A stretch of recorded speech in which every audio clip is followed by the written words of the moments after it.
Army. How old are you? I'm 10 years. 10 years old. Yes. Do you know why Biafra is fighting? The Biafra is fighting for survival, sir. Is it going to win? Yes, sir. His spirit, and that of this tattered army, driven by fear of genocide which may or may not lie ahead if they lose, plus what must be massive ineptitude on the part of the Nigerian army, is the most probable reason that this war of unequals now has gone into its third year.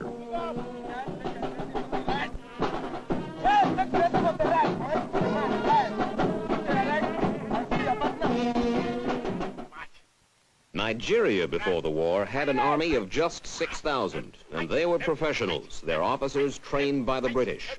They served with distinction as part of the UN force in the Congo.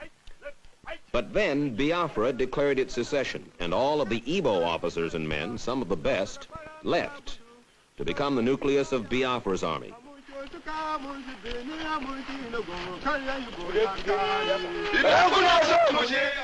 In just the past 2 years, Nigeria's army has exploded to 14 times its original size, to 85,000 men.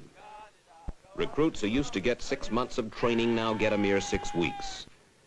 They are volunteers, most of them illiterate, just out of the bush, with little sense of nationhood. Their leaders tell them that they are fighting for one Nigeria, but that does not, it cannot have the same urgency for them that mere survival has for the Biafran. A Nigerian soldier may volunteer because he needs a job, or because army life appeals to him as the good life. Besides his uniform and the prestige that goes with it, he gets a comfortable ration of beer and cigarettes. And the pay, at $40 a month, is not bad.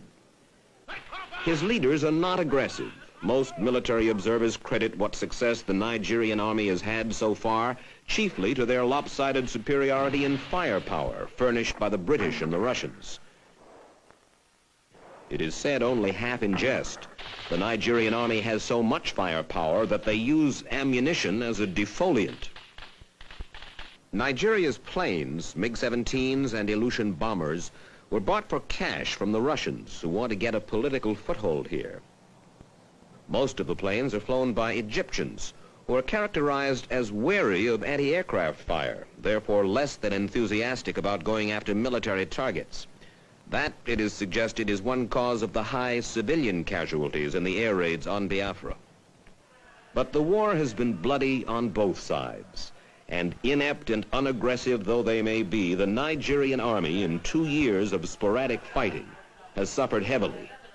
They will not release official casualty figures, but an army doctor told me that 8,000 Nigerian soldiers have died, and perhaps another 25,000 have been wounded. The military has just 11 army doctors for its 85,000 men. A severe head or body wound in the field means almost certain death. The Nigerian army gives no medals in this civil war. I asked the commander-in-chief, head of state, General Yakubu Gowon, why? I will hate tomorrow, when the war is over, and we sit around the table with an able officer, and he asks, what is that medal? And I say, it is the Okiwe medal, it is the Umahi medal, it is Onitsha medal, it is Enugu medal, it is Port Harcourt medal, and that this is the war for, the war against, the Igbos. They said we hate to sort of have that sort of feeling because it will make the child feel as though, he's a conquered sort of person. The war, says Gowon over and over, is not to conquer the Igbo. It is to bring the Igbo back into one Nigeria. One of the two reasons, along with increased military effectiveness, that Biafra is still alive is the fact that not nearly so many people are starving as were last fall. And the reason for that is the emergency airlift sponsored by Catholic and Protestant churches and the International Red Cross. At feeding centers like this, 3 million people, a third of Biafra's population, is fed 1 meal a day, 6 days a week.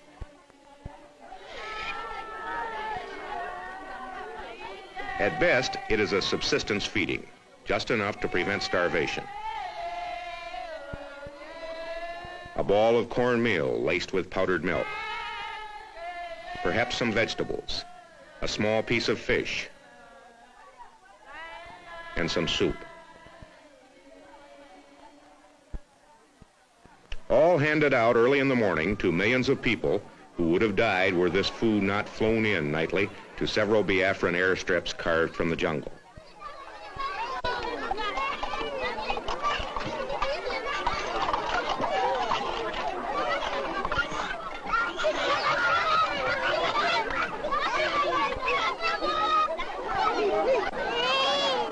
While the relief flights have reduced dramatically the number of children and adults starving to death, down perhaps to 600 a week from the high of several thousand a week last year, the dying continues.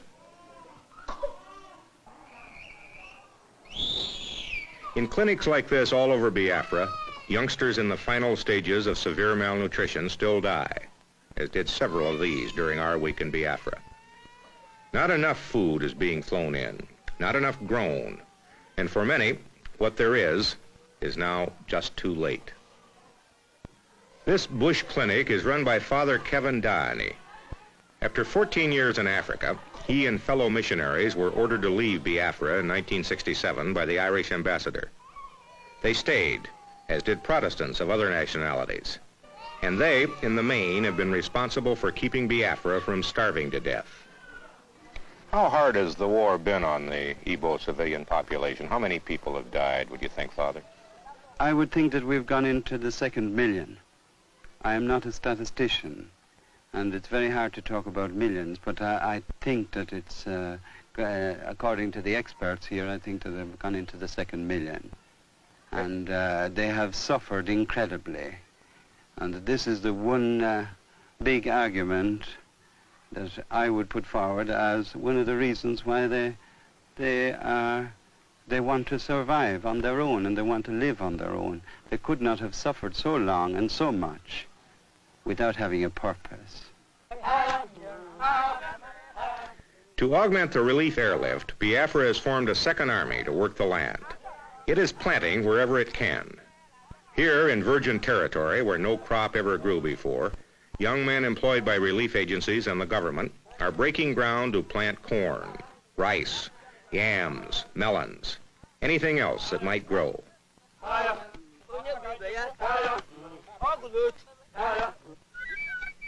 And this, like everything else here, is conducted with spirit, emotion, and beauty.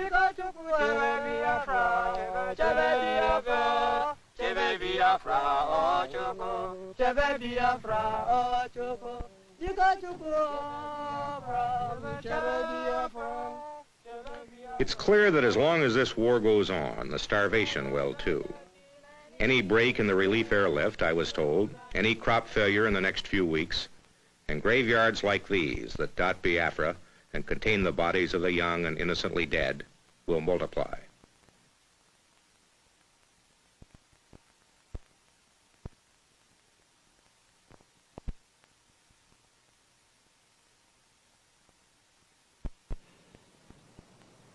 There is a bitter irony in this billboard which is seen all across Nigeria. For Nigerian babies have not been healthy babies. Even before the war, disease and malnutrition regularly killed 1 out of 3 children there. And Nigeria's leaders ask, where was the world's solicitude, where was the church's succor before Biafra? General Gowon, a Christian, is sensitive to the charges of mass starvation. I have got nothing to hide. My conscience is clear. I've got moral standard. God knows that we have no intention whatsoever to starve any Biafran children or to commit genocide against anybody.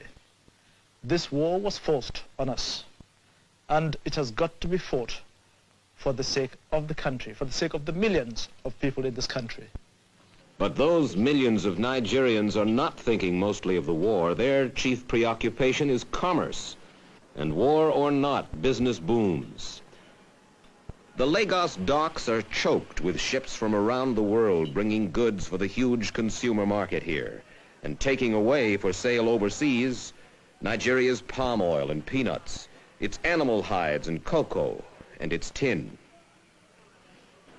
But the real prize in Nigeria, the overriding reason the major powers focus on this country's conflict, is Nigerian oil. Already, they are the 12th largest producer in the world. Conceivably, they will eventually become 5th or 6th. The British produce most of it, a United States company, Gulf, the rest. It is Nigerian oil, much of it under territory that Biafra claims, that is said to trigger France's last-ditch aid to Biafra. It is oil that Nigeria is counting on to finance the reconstruction when the war is done. At the time of Nigeria's independence from Great Britain 9 years ago, oil profits netted about $7 million annually to the federal government. This year, in spite of the war, the Nigerian government will collect almost $300 million in revenue. Biafrans admit it is an oil war, at least in part. They know their country sits above what may be the richest oil reservoir in the world. And it is the oil, plus the ingenuity of the Igbo, that has kept Biafra running. In refineries, backyard stills like this, small, crude, hidden away in the bush, Biafra produces gasoline, kerosene, diesel fuel in surprising amounts. There are 50 to 100 of these refineries all over Biafra, and they now produce enough fuel to keep the army, the church relief operation, the government, and the civilian population on necessary wheels. There is traffic on the roads, and on occasion it is heavy, which surprised me. Troops and food moving. No shortage of transport of any kind. And that is part of the staggering normalcy with which life in Biafra goes on. In spite of 2 years of war, in spite of the loss of all its major cities, in spite of the death of more than 1 million people in 24 months, life in Biafra goes on.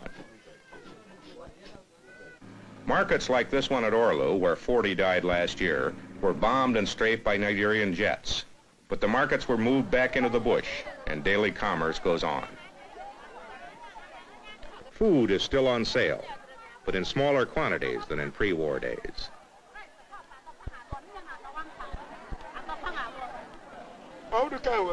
Basic services are still being sold for Biafran pounds. Wartime inflation has forced prices up. Clothing costs have tripled. Cigarettes sell for $20 a pack. Inflation aside, life in Biafra is so normal that even the judicial system has not faltered. Back in the bush, a civil trial to settle a land dispute. Hardly the thing we thought we'd find in a supposedly defeated country about to be overrun. And in areas just recaptured as the Biafran army pushes south again, in cities like Owerri, where damage was heavy, after obviously heavy fighting, the business of cleaning up and putting things right started almost as soon as the area was secure. Owerri, after being in Nigerian hands for 7 months, is expected to be a fully functioning city in a matter of weeks, making room for refugees who already are starting to return, and for whom the first Mass of Thanksgiving in the unfinished and war-damaged cathedral was an event of paramount importance. They had to suffer first of all from the air with the bombing and the strafing that left so many of our civilians dead. They had to fight at the front where so many of our young men have died. We have become, most of us, refugees. We have lost our property. We have nothing of our own. That suffering we have known for the past 20 months.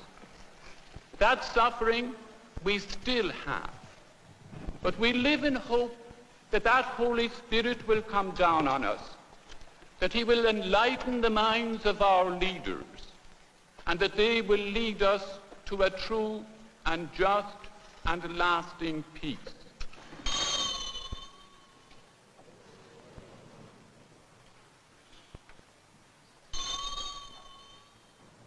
In the territory the Biafrans evacuated as they fled before the federal troops, the abandoned buildings echo only to the wind. And the cities in the Igbo heartland, once the most densely populated area in all of Africa, have been emptied of their people. Emptied by the Igbo's fear of the federal Nigerian. No matter the federal government's assurances that they will be safe, the Igbos flee. They have gone into the bush, leaving their homes shattered by shell fire, their schools barren of students, their government headquarters in the once flourishing administrative capital of Enugu ghostly quiet. Nothing is left here now but a few scattered refugee camps and the federal troops who garrison the eerie and deserted miles of road and bush.